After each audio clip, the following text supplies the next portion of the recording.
Nous reprenons donc un autre texte. On a vu déjà appel au peuple algérien, toujours le projet 3 l'appel, séquence 1, une séance de compréhension de l'écrit, texte 2. Appel du directeur de l'UNESCO, Amadou Mahtar Alboy, courrier de l'UNESCO. Alors vous trouverez le texte dans votre livre 3e AS, page 132 pour les anciens livres et 137 pour les nouveaux livres, donc soit 132, soit 137. Quels sont les objectifs? La dernière fois, c'était retrouver les interlocuteurs, c'est-à-dire le destinateur et le destinataire, ou l'émetteur et le récepteur, et quels sont les indices qui les reprennent. Aujourd'hui, nous allons, les objectifs que nous allons suivre, c'est dégager la structure de l'appel, c'est-à-dire les différentes parties de l'appel, repérer le fonctionnement de l'appel et comprendre les raisons et le but de l'appel. Alors, nous allons observer d'abord le texte. Alors, nous avons un titre, appel du directeur de l'UNESCO. Alors, nous avons un titre qui, d'après le titre, les références et la typographie, quelles hypothèses pouvez-vous faire sur le contenu du texte et son genre? Alors, quand nous regardons le titre, forme de phrase nominale, écrite toujours en caractère gras, quelles sont les informations que nous apporte le titre? D'abord, le type de texte, appel, et nous avons le destinateur du directeur de l'UNESCO. Directeur de l'UNESCO. Donc, c'est une fonction. Ensuite, vous avez un texte en paragraphe. Voilà. Le titre, donc, il laisse sous-entendre qu'il s'agit d'un appel lancé par le directeur de l'UNESCO. La source, elle nous informe sur le destinateur, l'auteur. La source, toujours, la date de parution. Maintenant, la typographie, elle met en valeur quelques éléments du texte. Alors, mais regardez le texte, on l'a observé, mais il faudrait, j'appelle, offrez, donc, mais il faudrait un verbe de modalité, j'appelle, un verbe performatif, offrez, un verbe à l'impératif, donc c'est un texte injonctif, c'est-à-dire il s'agit d'un appel. Maintenant, je reprends avec vous, vous avez l'UNESCO. C'est un sigle en anglais qui veut dire. Alors, je vais le traduire pour les élèves qui n'ont pas compris. Par le haut, Organisation des Nations Unies pour l'éducation, la science et la culture. Alors, c'est une institution spécialisée de l'Organisation des Nations Unies, créée le 16 novembre 1945 à la suite des dégâts et des massacres de la Seconde Guerre mondiale. Elle comprend plus de 195 membres. Voilà donc pour le mot UNESCO. Maintenant, après avoir observé le texte, je vais faire une lecture magistrale. Vous suivez. Appel du directeur de l'UNESCO. Nous vivons une époque porteuse de graves incertitudes et d'immenses espoirs. Une époque où toutes les nations du monde se trouvent pour la première fois réunies dans un même réseau de rapports réciproques. Désormais, leurs destins sont devenus interdépendants et les moyens scientifiques et techniques dont elles disposent pourraient leur permettre de résoudre la plupart de leurs problèmes les plus urgents. Mais il faudrait pour cela qu'elles unissent leur volonté et conjuguent leurs efforts dans la perspective d'un avenir commun.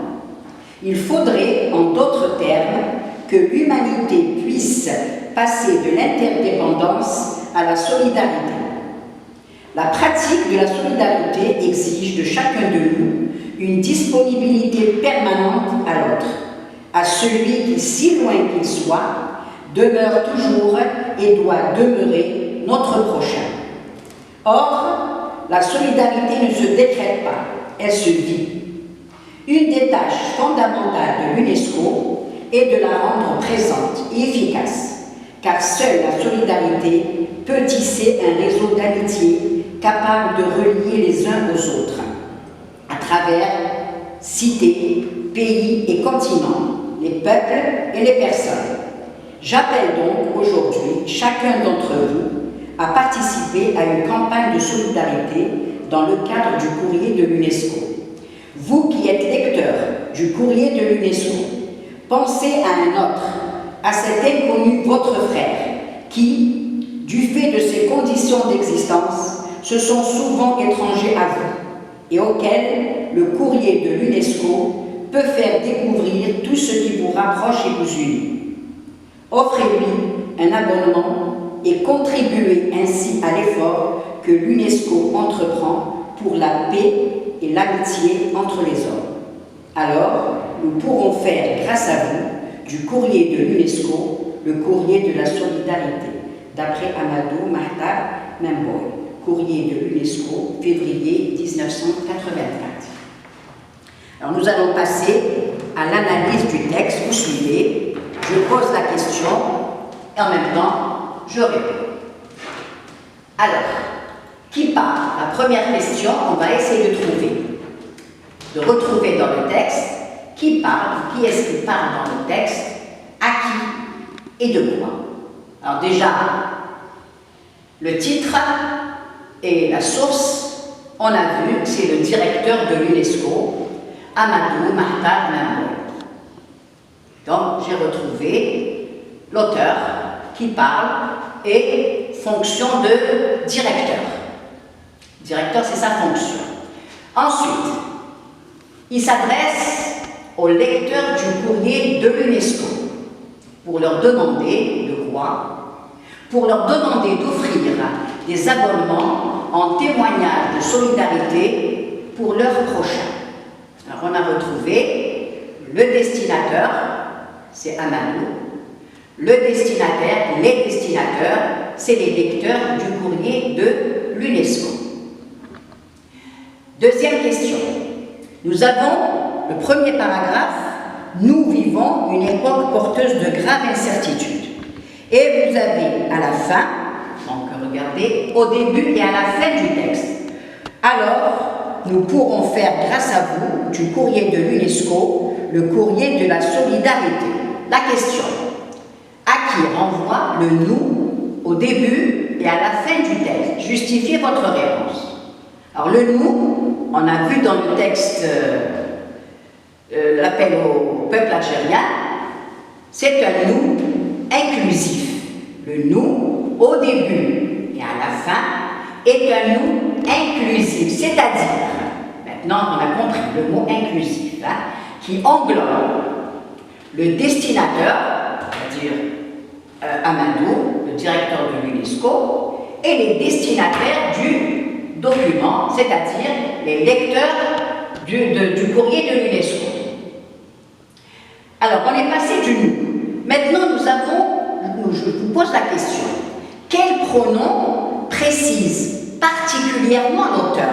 Parce que quand on a dit nous, c'est égal à je plus vous. Je plus vous. Quel pronom précise particulièrement l'auteur? Alors, qu'est-ce qu'on a vu? Quand vous arrivez vers la fin du texte, j'appelle donc aujourd'hui chacun d'entre vous à participer à une campagne de solidarité dans le cadre du courrier de l'UNESCO. Alors, de nous, maintenant l'auteur, le pronom qui précise particulièrement l'auteur, c'est le je. J', j'appelle. Alors, on est passé du nous inclusif et au je. Maintenant, vous avez juste après j'appelle. Alors, le verbe appeler, c'est un verbe performatif. J'appelle, je demande. À partir du sens de ce verbe, pouvez-vous dire de quel type de texte il s'agit? C'est un verbe performatif, donc déjà, c'est un appel. Le texte est un appel. Donc, le type de texte, c'est un appel ou un texte exhortatif. C'est un appel ou un texte exhortatif. Maintenant, nous allons essayer de délimiter les différentes parties du texte. Les différentes parties du texte. Alors, nous regardons les paragraphes. Je vous donne les paragraphes. Alors, nous vivons, alors je suis en même temps avec vous. Alors, nous avons 3 parties dans la paix. Toujours, nous allons avoir 3 parties dans la paix. La première partie, c'est la partie expositive, c'est-à-dire où l'auteur ou le destinateur va exposer la situation négative. Ensuite, il va y avoir la partie argumentative, où le destinateur va essayer de nous convaincre. Et bien sûr, la troisième partie, c'est la partie exaltative. Une fois qu'on est convaincu, il va nous pousser à agir. Il va nous pousser à agir. Donc, on dit texte l'appel, mais en réalité, regardez, ce n'est qu'une partie. Voilà l'appel. C'est juste après le verbe performatif. J'appelle, je demande, j'invite, j'incite, je prie, j'ordonne, j'exhorte, etc. Hein, on les verra en leçon de lexique. On verra les verbes performatifs en lexique. Bon, maintenant, on va essayer de délimiter. Maintenant que j'ai expliqué les différentes parties, on va essayer de retrouver la partie expositive, la partie argumentative et la partie exhortative. Alors, nous avons la partie expositive, c'est-à-dire là où l'auteur expose la situation négative, c'est le premier paragraphe. Alors, il commence « Nous vivons » jusqu'à les problèmes les plus urgents. Voici la partie négative, la situation négative. C'est les problèmes les plus urgents. Raison. Ensuite, la partie argumentative. Alors, j'ai le paragraphe 2, 3, 4, 5. Alors, je délimite, mais il faudrait jusqu'à les personnes. Mais il faudrait jusqu'à les personnes. C'est la partie argumentative. Maintenant, la partie exhortative, elle commence juste avec le verbe performatif. J'appelle jusqu'à, regardez, je me suis arrêtée à les hommes, entre les hommes. Alors, il me reste une phrase. Alors, nous pourrons faire, grâce à vous, du courrier de l'UNESCO, le courrier de la solidarité. Cette phrase, ou ce petit paragraphe, nous pourrons, jusqu'à solidarité, c'est le résultat de l'appel. Regardez bien le verbe, il est au futur. C'est-à-dire, si on agit, voilà le résultat. Nous pourrons ainsi arriver à installer la solidarité. Résultat de l'appel. Maintenant, pour rédiger son appel, l'auteur a utilisé des verbes exprimant un état, exprimant une action, exprimant une modalité. Alors, un état, on a vu la dernière fois aussi les verbes d'état, sont devenus demeurent.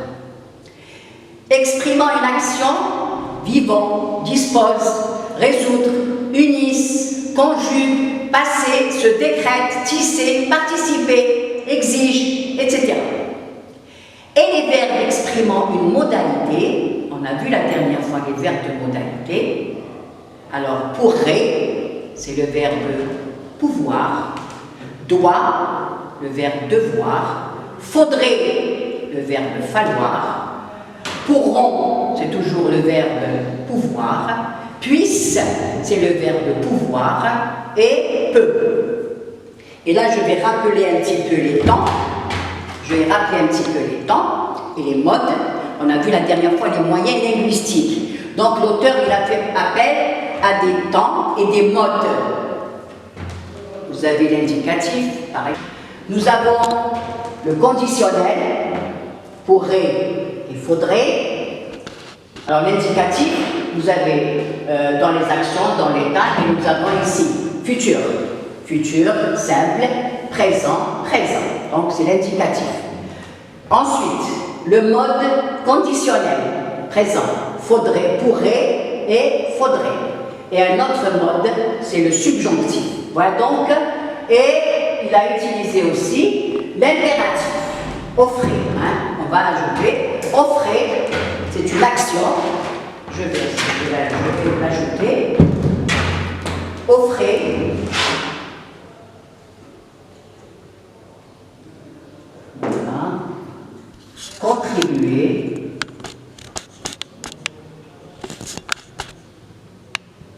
Voilà.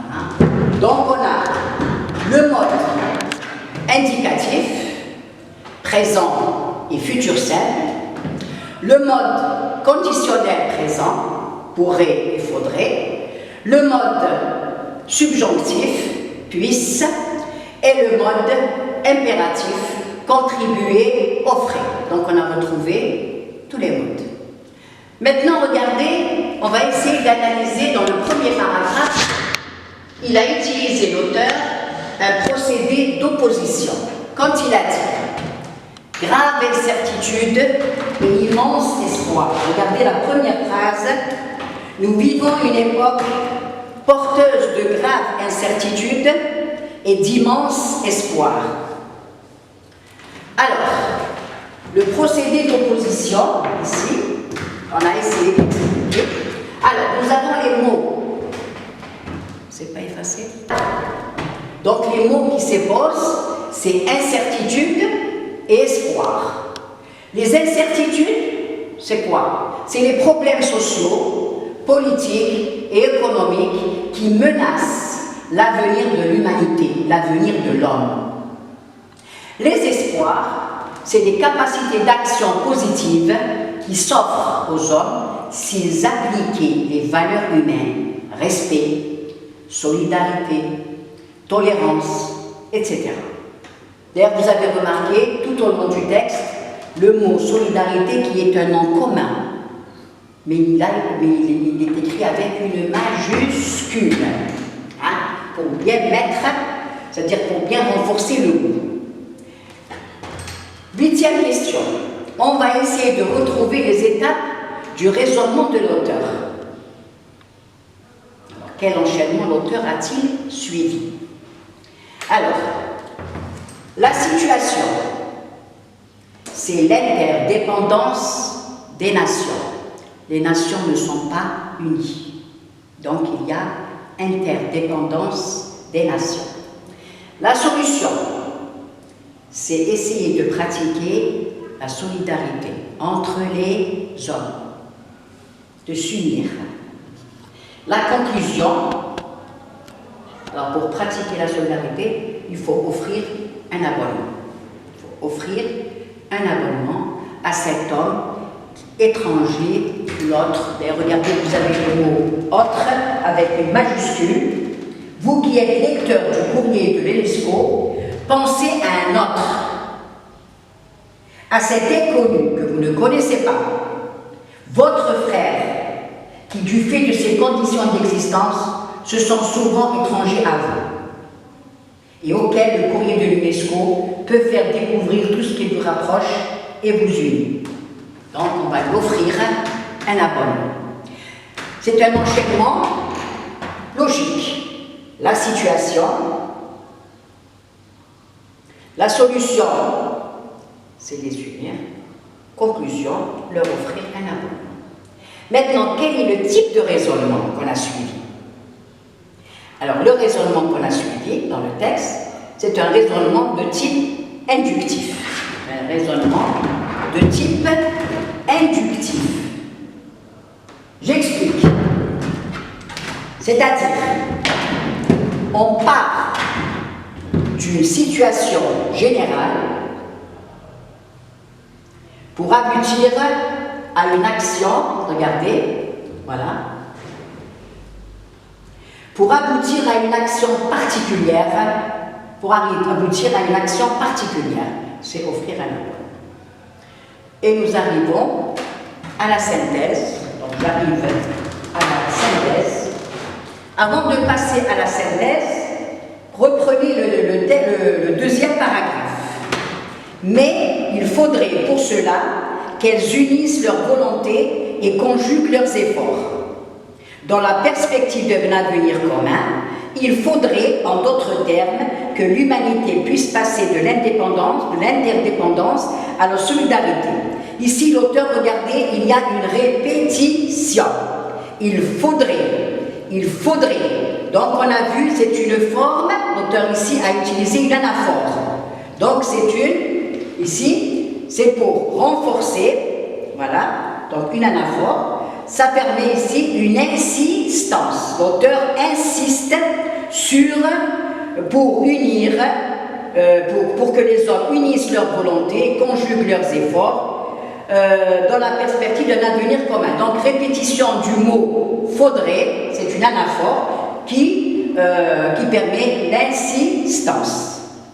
Avant de passer aussi à la synthèse, on va essayer de retrouver un petit peu le champ lexical de solidarité. Champ lexical, alors on a 4 mots, 4 expressions. Par exemple, qu'est-ce qu'on aura? La solidarité, l'expression unissent leur volonté, conjuguent leurs efforts, avenir commun. Qu'est-ce qu'on a encore? Tisser un réseau d'amitié. Qu'est-ce qu'on a encore? On a plus de 4 mots, hein? Je reprends un peu. Voilà. Alors, avenir commun, unissent leur volonté, conjuguent leurs efforts. On a aussi la paix, l'amitié entre les hommes, etc. Donc, j'ai essayé de retrouver quelques mots ou expressions, champ lexical de solidarité. Passons à la synthèse. Alors toujours en synthèse, je fais un tableau récapitulatif sous forme de questions-réponses. Alors, qui parle? À qui? La situation négative, le but et faire quoi? Alors, qui est-ce qui parle?